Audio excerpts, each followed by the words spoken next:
Okay, so today's lecture is going to be center of mass. So let's talk. So basically, up until this point in the class, every time we've talked about an object, we've considered that object to be a point particle. So it doesn't have any size or shape. So when we're talking about projectile motion and we're kicking a football, we're not really kicking a football. We're kicking a point particle that has no shape, and we're just calling it a football. In actuality, right, there's, the center of mass is going to move on the parabola, the trajectory of the football, but points at the ends of the football aren't going to move at the same speed as the rest of the football, right? If it's tumbling end over end, point at the top, or point at one end and the other end are going to be rotating around each other. So, in physics, what we want to do as we're making our models, we want to make better and better models. So in this unit, we're doing momentum. We want to focus on the center of mass of an entire system of point particles. And then next unit, we're going to look at rigid objects. But I think it's easiest to figure out what a center of mass is for a single rigid object and then kind of go, hey, this is what it would look like for a point particle. So first off, let's describe what a rigid object is. So a rigid object is another abstraction, but it's better than a point particle. Basically, it's an object with a real size and a real shape, but those sizes and shapes are fixed. So there's not going to be any elasticity. There's not going to be any deformation when these things collide. Now, our football is always shaped the same way, and it's not going to deform when it bounces off the ground. But at least it's football shaped, and it has a size. So it's a better approximation to what our universe is actually like. Now, when we talk about the center of mass is an object, of an object, is the point in that object that a rigid object can balance on. So if we think about something that's fairly one-dimensional, like this pen, it'll balance at some point in the middle of it, right? So I've got a ruler here, right? The ruler is all made out of tempered stainless steel. So what that means is it has a pretty fixed density. Now there's a little hole here that's going to be going to take a little bit away, but we can balance this pretty simply right here. So wonderful. Now, if I have a shape that's two-dimensional, or more two-dimensional than a ruler, because obviously my ruler is two-dimensional, it'd be impressive if it wasn't. If I have this guy, so I've basically cut a weird shape out of cardboard. Each one of these blocks has the same mass because the whole thing has the same density. I can kind of consider this to be a system made up of small masses m, and so like each block would have about the same mass, but then I've got some weird things going on here where not all of these blocks are 100% there, like this block's not there, because I didn't make just a square, because just a square would be just boring. So I got to figure out where that m is, or where that point is. So here's what I did, and this would be something that you could do if you're really bored at home and you need something to do. So I made a simple plumb bob here. It's just a piece of thread and a washer and a piece of painter's tape. So what I did was I basically put the painter's tape here and then hung the whole thing from here and then traced where my line is. So that's how I'm getting these lines. So I let this object hang and rotate, and when I hang it from different points and then trace where the line is, I'm gonna get they all cross over at the same point. Then what I did is I drew that over here on this side. Now if I take something like this marker cap and I try to balance that here, it balances nicely. If I take my marker cap, put it over here, well, it doesn't balance. If I do, it doesn't balance. It'll only balance when the marker cap's right underneath this point. Now, the reason why I can balance there has to do with the next thing I'm going to say. And this is a big topic for next unit, but if I exert a force along a line that goes through this center of mass, this point here, it doesn't rotate the object. So if I'm exerting a normal force here, that's going to make it rotate this way. So when I have my cap here, the normal force is being exerted off center, and it makes the whole thing rotate. Now, if I have it sitting down on the ground and I push in the direction with that line, it just moves smoothly in a straight line. It translates, it doesn't rotate. If I push this way though, it rotates. If I push ever so slightly off center, it's gonna rotate a little tiny bit. The further off I push, the more it's gonna rotate. And I can push in every direction. As long as I'm going through that line, I get no rotation. So, well, this is gonna be hard, but no rotation, no rotation. Any direction that I push here, where I'm going through that line, I get no rotation. Now, here's the weird thing though. I've got a weird shape, but it's not the weirdest possible shape, right? Let's say I had, oh, the ultimate people are probably gonna hate me for this, but let's say I had an aerobie, the frisbee with a hole. Oh, the astonishing flying ring, that's what they call it. Now, if I do the same trick to figure out where the center of mass is, well, my center of mass is going to be in the middle of this thing. So I can't balance this here, yeah? Because the center of mass is outside the object itself. I might be able to balance it on end like that, but it's not going to be stable. So when we're talking center of mass, one thing that we need to know about it is center of mass can exist outside of the object itself, which is weird. Another thing that we want to talk about is this is a nice uniform object. Now, if I put extra mass on it, that's going to change where the center of mass is, right? The center of mass is no longer going to be where it was. It's going to be, so if I put this right back on my same old spot, it's no longer going to balance there. So it's going to be kind of, oh wow, it's really almost underneath that quarter. So that's where it is there. So if I get multiple coins, I could pretty much discount the idea of discount the mass of the cardboard itself and balance it based on these two coins, because their mass is really what matters. So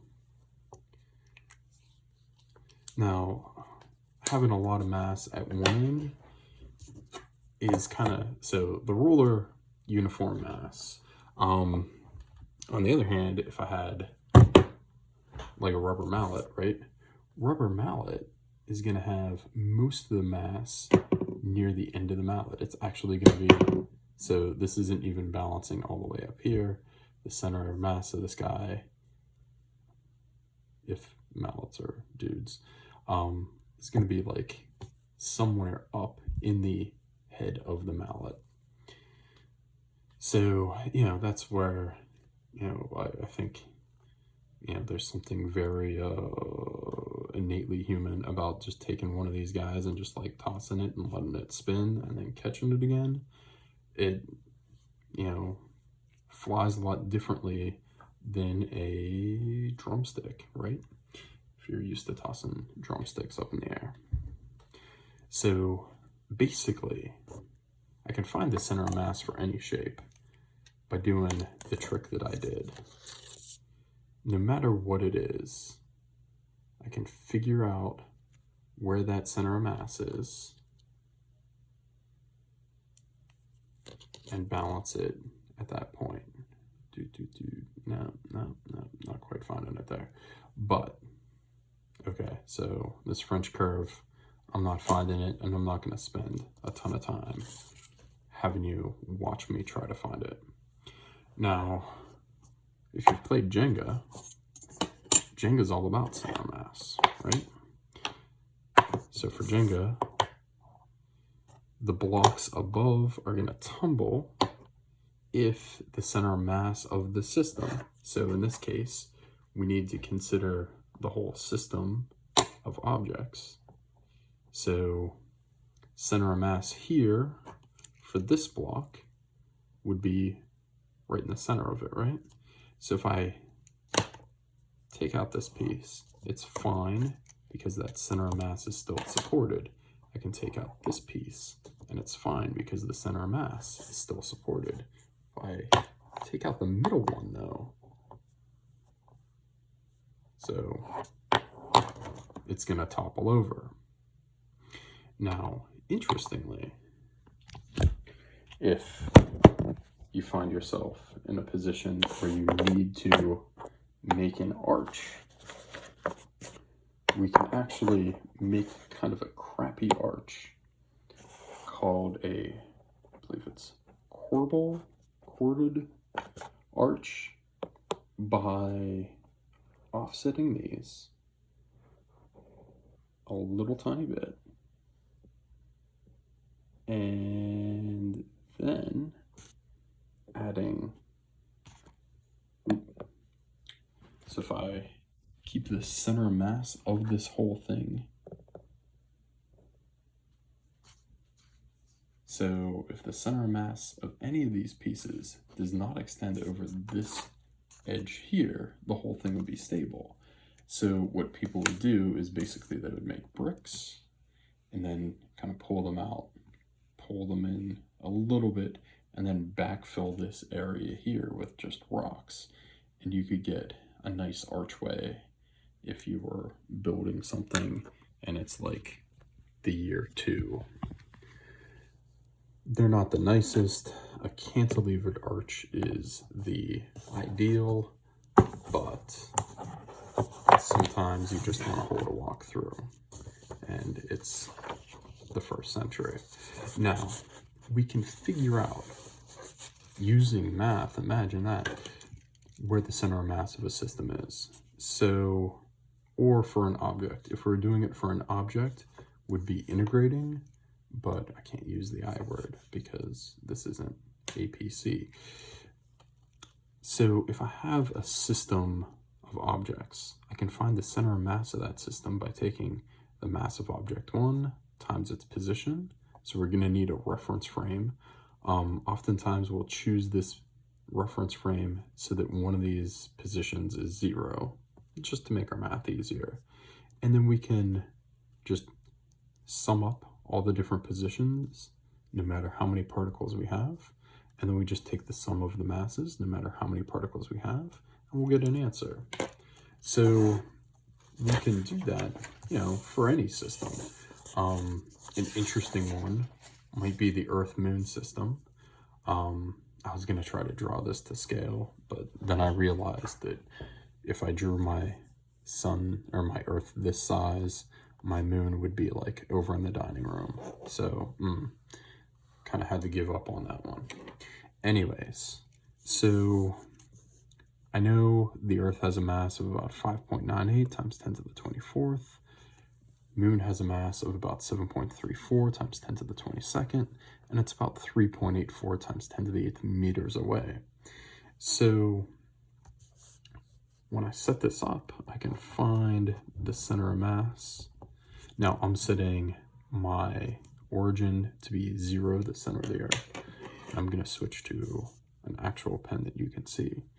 So the mass of the Earth is going to be 5.98. Oh man, I said I talked smack on the blue one, and then my black one doesn't write. Wonderful.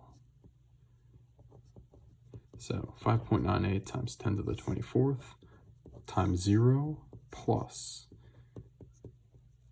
7.34 times 10 to the 22nd times 3.84 times 10 to the 8th, all over 5.98 times 10 to the 24th plus 24th plus 7.34 times 10 to the 22nd. So we're gonna work that out. Ooh, geez, you know me, I normally have all this stuff. I normally do this on my phone. So let's see, okay. In the interest of doing this, I'm going to cheat and I'm gonna round everything. So I'm gonna round the mass of the Earth up to 6 times 10 to the 24th, round the moon down to 7, and the distance up to 4. We'll get about this right answer anyways.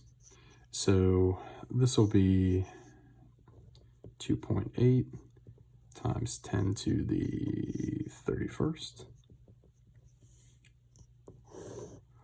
all over, so that's 6 times 10 to the 22nd, or 24th. Man, I keep messing that up.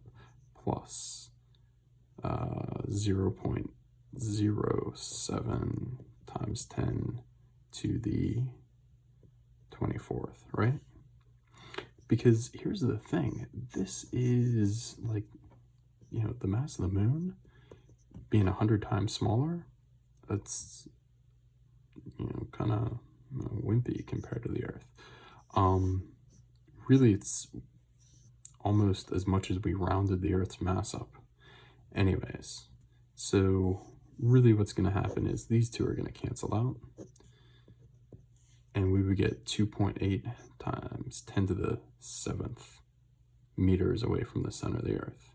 So the radius of the Earth is 6.38 times 10 to the 6th meters. We're going just a little bit outside the center of the Earth. So for the Earth-Moon system, our answer is going to be, oh wait, it's not going to be 2.8 times 10 to the 7th because we got to divide that by 6. So when we come up with our position there, so 2.8 divided by 6, that's going to be like what, 4.5? Yeah, 4.5 times 10 to the 6th. Oh, yeah. It's going to be about, you know, 2/3 of the way through the Earth's crust. Or not the Earth's crust, that'd be mantle or moho, or I don't know. Anyways, the point being that for the Earth-Moon system, the center of mass between the two is actually within the Earth. And that's actually what they both rotate around. It's called the barycenter. So if you're bored enough to stay through the past 19 minutes, you can look up the barycenter. Now, if we were doing this for a 2D object, we would find the X position like we just did, and we'd find the Y position basically like we just did, just with the Y positions. We could go crazy and do for 3D objects, and then we would just have a Z, and we would be finding that point in the middle of some solid shape. But, you know, we're not going to do that. And I guess, you know, we could go real crazy and find it for a 4-dimensional object once we find a 4-dimensional object to do this too. Okay. The end.